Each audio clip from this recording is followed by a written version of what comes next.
శ్రీ విఘ్నేశాయ నమః, శ్రీ గురుభ్యో నమః, మహాసరస్వతి నమః.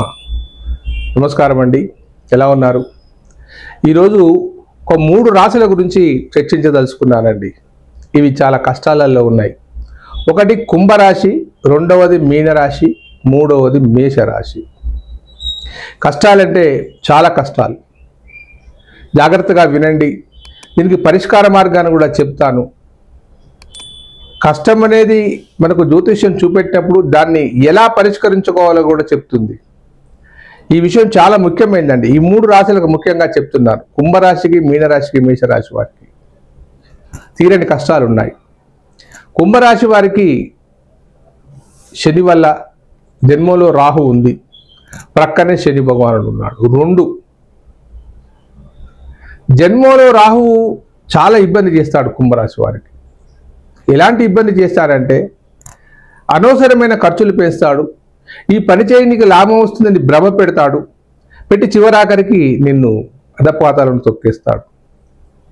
ఇక వ్యసనాల జోలికి వెళ్తే మీ వ్యసనాలు అయిపోయి మీ ఆరోగ్యం క్షీణించిపోయి 10 మందిలో పరుగు పోయేటట్టు చేస్తాడు రాహు. దాంతోపాటు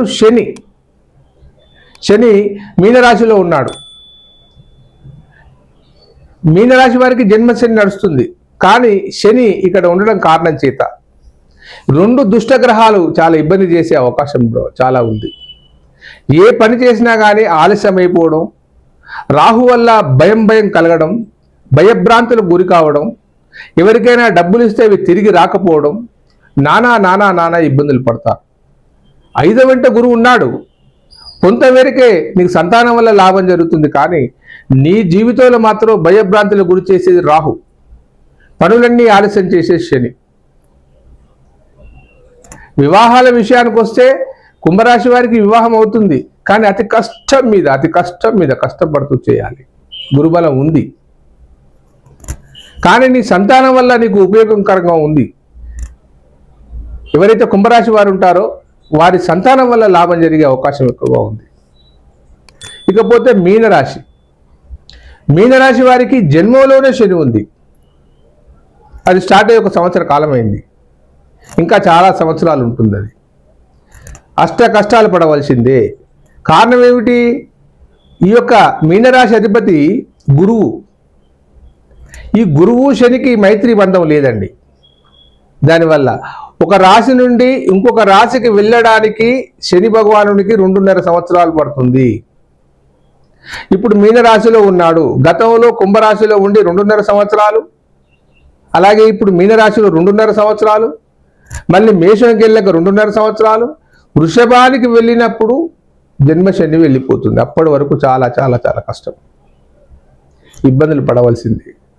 దయచేసి ఏవైనా ఎవరికైనా బదులు కానీ చేబదులు కానీ అప్పులు కానీ ప్రామిసరీ నోట్ రాయించుకున్నాం, 100 రూపాయల స్టాంపు రాయించుకున్నాం అనుకొని ఇచ్చారు. ఇట్లా అలా ఇస్తే మీరు మోసపోయినట్టే. అవి మీకు తిరిగి రావు, ఎట్టి పరిస్థితుల్లో రావు. చాలా ఇబ్బందిగా ఉంటుంది. ప్రయాణాల విషయంలో జాగ్రత్తగా ఉండాలి.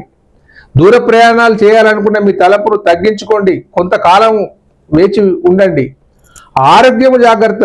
ముఖ్యంగా 25 సంవత్సరాల నుంచి 45 సంవత్సరాలున్న యువకులు ఎవరైనా కానీ ఆరోగ్య పట్ల తగు జాగ్రత్తగా ఉండాలి. ఇతరుల పట్ల చాలా ప్రభావవంతంగా వాళ్ళ మాటలను ప్రభావవంతం చేస్తాయి. చాలా ఓపికగా ఉండాలి. కోపం ఎక్కువగా వస్తుంది, అయినా కొంచెం సర్దుకొని పోయే గుణం ఉండాలి. ఇవన్నీ లేకపోతే శని కష్టం. దాంతోపాటు శరీరాన్ని అపరిశుభ్రంగా ఉంచుకోకూడదు.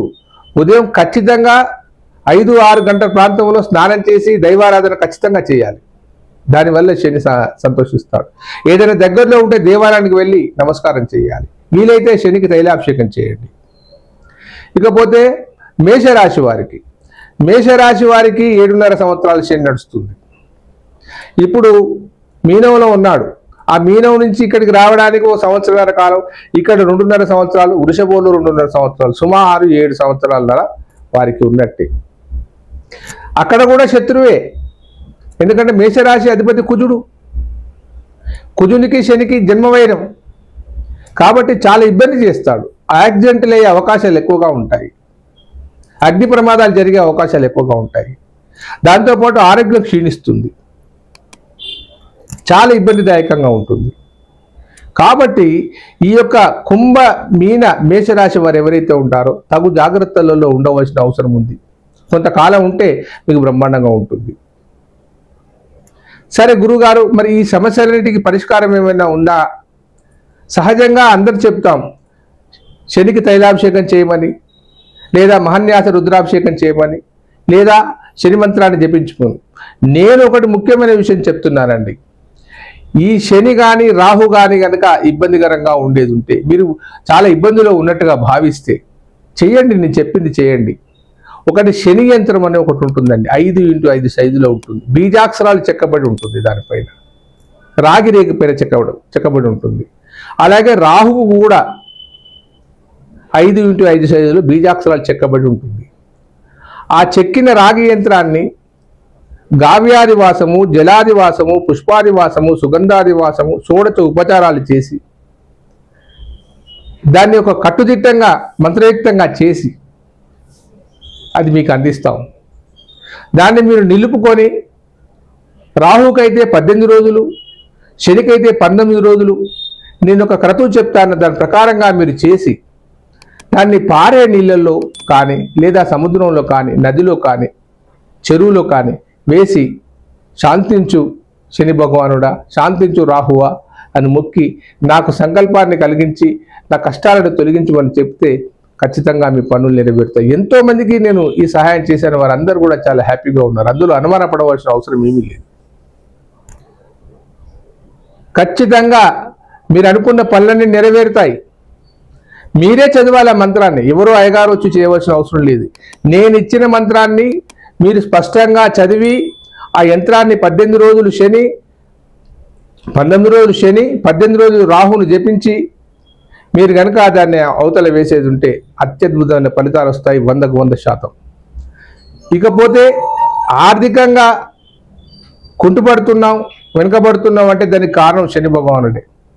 కాబట్టి మీరు ఇంత కష్టపడే బదులు ఒకసారి నాకు ఈ కింది నెంబర్ ఫోన్ చేయండి, నన్ను సంప్రదించండి, ఎలా చేయాలో ఏం చేయాలో చెప్తాను. దయచేసి లైక్ చేయండి, షేర్ చేయండి. ఉంటానండి, మీ ప్రకాష్ గురు ఆస్ట్రో న్యూమరాలజీ. సర్వే జనా సుఖినో భవంతు.